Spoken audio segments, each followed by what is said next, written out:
அவங்களுக்கு தயிர் கிடையும் போது ரொம்பவும் களைப்பா இருக்கும். அவ்வளவு தயிர் எங்க வீட்டுல இருக்கும். எங்க பாட்டி அது கடையறதுக்கு கிட்டத்தட்ட 1 மணி நேரம் ஆசை வெண்ண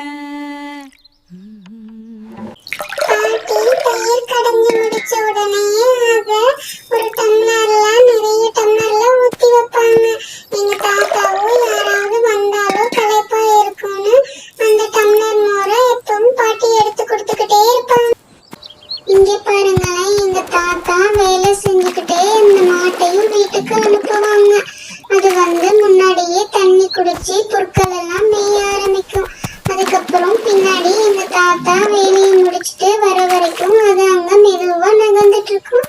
எங்க தாத்தா மாட்டுக்கு பின்னாடியே மாட்டை அழகா கூட்டிக்கிட்டு வருவாங்க வீட்டுக்கு. அதுவும் அது வரைக்கும் எங்க தாத்தா வர வரைக்கும் அங்கவே இருக்கும்.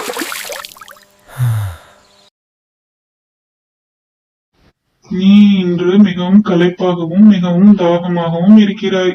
அதனால் உனக்கு வேண்டிய நீரை ஊற்றி வைத்துள்ளேன். உனக்கு எவ்வளவு வேண்டுமோ அவளையும் குடித்து உன் தாகத்தை தணித்துக் கொள்.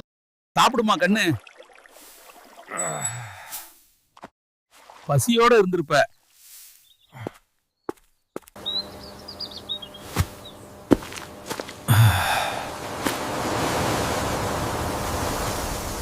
கலாய் பயிருக்கங்கேல ಇಂಥ ಮೋರು ಕುದಿಂಗ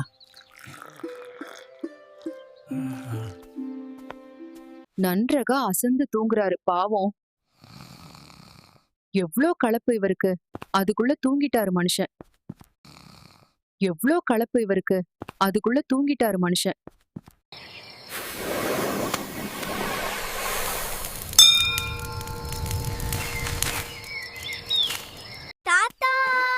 வாங்கடா வாங்க. ஐயோ, கொஞ்சம் பாத்துடா. இந்த மோரின் சுவை இருக்கிறதே சொர்க்கம். இத குடிச்சால் போதும், வெயில் பறந்துவிடும். எங்க தாத்தா பாட்டியா எனக்கு ரொம்ப பிடிக்கும். உங்களுக்கும் பிடிச்சிருந்தா